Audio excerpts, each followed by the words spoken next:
ఐగిరినందిని నందితమేదిని విశ్వవినోదిని నందనుతే గిరివరవింధ్యశిరోదిని వాసిని విష్ణువిలాసిని జిష్ణునుతే భగవతి హేషితి కంఠకుటుంబిని భూరి కుటుంబిని భూరి కృతే జయ జయ హే మహిషాసురమర్దిని రమ్యకపర్దిని శైలసుతే. త్రిమూర్తులకి ఆల్రెడీ ముగ్గురు భార్యలు ఉన్నారు కదా, విష్ణువుకి లక్ష్మి, బ్రహ్మకి సరస్వతి, శివుడికి పార్వతి. అసలు ఈ దుర్గమ్మ ఎవరు, ఎలా వచ్చింది, అసలు ఎలా ఆవిర్భవించింది, పూర్తి కథ తెలుసుకుందాం. Welcome to my journey S G. This is Sai Ganesh. Do subscribe. జయ జయ హే మహిషాసురవర్ధిని రమ్యకపర్దిని శైలసుతే. ఇది ఐగిరి నందిని స్తోత్రం. దీనిని ఆదిశంకరాచార్యులు గారు 8th సెంచరీలో రాశారు. అమ్మవారి వివిధ రూపాలను స్తుతిస్తూ అమ్మవారి శక్తులని, విజయాన్ని గర్వంతో చాటి చెప్పినట్టు ఉంటుంది. కోర్స్ ఇప్పుడు అన్ని లాంగ్వేజెస్లో కన్వర్ట్ అయిపోయాయి అనుకోండి. సో మన తెలుగులో కూడా ట్రాన్స్లేట్ అయ్యింది. ద రియల్ నాలెడ్జ్ ఇక్కడే ఉంది. ఆ స్తోత్రం చదివేటప్పుడు ఆర్ గ్రూప్లో సాంగ్ పాడిన ఆ అక్షరాలు, ఆ రిథమ్, ఫుల్ గూస్ బంప్స్, ఒళ్ళు పులకరించేలా ఉంటుంది. తెలియకుండానే మన సోల్ డ్యాన్స్ చేస్తుంది. That is the magic. అమ్మవారి నవరాత్రుల గురించి ప్రత్యేకంగా చెప్పే పని లేదు. ఆ రోజు విజయాన్ని ఇప్పటికీ మనం సంబరాలుగా గుర్తు చేసుకుంటూనే ఉంటాం.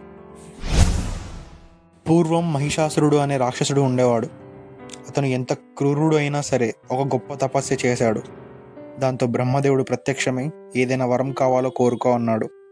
మన పురాణాలలో, మహాభారత, రామాయణ కథలలో కూడా ఈ రాక్షసుడిని చూసినా అడిగిన వరం తనకు మరణం రాకూడదు అని.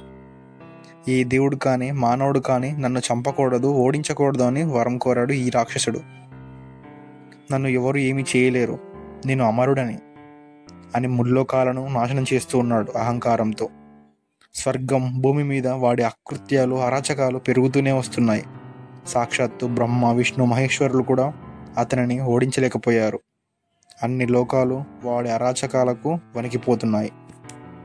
అయితే ఆ రాక్షసుడు అడిగిన వరంలో స్త్రీని తక్కువగా ఊహించాడు. నన్ను స్త్రీ చంపటమా, నాతో పోటీ పడగలదా అని. సో వాడి అహంకారానికి ప్రతిరూపంగా వాడి పాపాలు పెరుగుతూ వచ్చాయి. ఈ గ్యాప్లో త్రిమూర్తులు వాళ్ళ శక్తిని ఉపయోగించి దుర్గాదేవిని సృష్టించారు. అప్పుడే స్త్రీశక్తి రూపమైన దుర్గాదేవి ఆవిర్భవించింది. దాదాపు 9 రోజుల భీకర యుద్ధం. ఆ తర్వాత 10వ రోజు అమ్మవారు మహిషాసురుడిని సంహరించింది. అందుకే దుర్గమ్మని మహిషాసుర వర్ధిని అంటారు. మనసుకి బాధ కలిగిన, జీవితం భారంగా మారిన మనకు గుర్తుకు వచ్చే మొదటి వ్యక్తి అమ్మ. ఈ ముల్లోకాలకు రక్షగా, కంటికి రెప్పలా నిన్ను కాపాడుతూ నీకు తోడుగా ఉండి నటిపించే దైవం మన అందరికీ అమ్మ దుర్గమ్మ. ఈ గుడి హైదరాబాద్లో ఉన్న చాలామందికి తెలియకపోవచ్చు. ఈ టెంపుల్ బాపూనగర్లో ఉంది, లంగర్ హౌస్, మెహదీపట్నం సైడ్. మనం ఏదైనా కొత్త ప్లేస్కి వెళ్తే చాలా వరకు డిస్టర్బ్డ్గా ఉంటాం.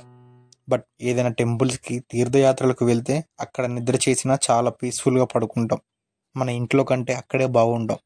మన సోల్కి తెలుసు అమ్మవారి సమక్షంలో ఏది నిన్ను తాకలేదు అని. మన పూర్వపు ఆచారాలలో ఒక పద్ధతి ఉంది. మనం ఎప్పుడైనా సొంత ఊరు నుంచి వేరే ఊరికి పని మీద వెళ్ళేటప్పుడు ఆ ఊరి పొలిమేరలో ఉన్న అమ్మవారికి దండం పెట్టుకొని అమ్మ వెళ్ళొస్తా అని మొక్కి చెప్పి వెళ్ళాలట.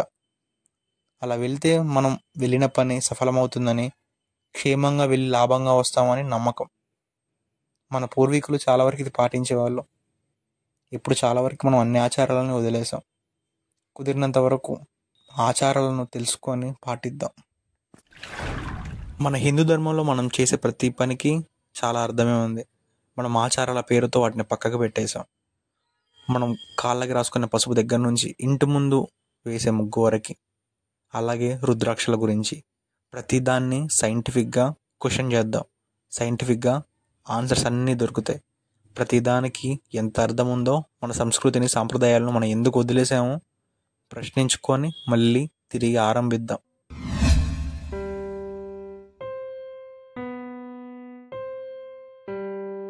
మనం ఎప్పుడైనా సొంత ఇంటి నుంచి బయలుదేరేటప్పుడు కానీ ఏదైనా ముఖ్యమైన పని మీద వెళ్ళేటప్పుడు మన ఊరి పొలిమేరలో ఉన్న అమ్మవారిని దండం పెట్టుకొని వెళ్ళాలంట. అంటే అమ్మవారికి ఒక మాట చెప్పినట్టు చెప్పి అమ్మ వెళ్ళొస్తా అని చెప్పి వెళ్ళాలంట. చాలామంది మంచి జరుగుతుందని కూడా నమ్ముతూ ఉంటారు. అలా అమ్మవారికి ఒక మాట చెప్పేసి వెళ్తే చేసేది ఎంత పెద్ద పని అయినా చాలా సులువుగా అన్ని దారులు తెరుచుకొని పని సఫలమవుద్దని నమ్ముతూ ఉంటారు పెద్దవాళ్ళు.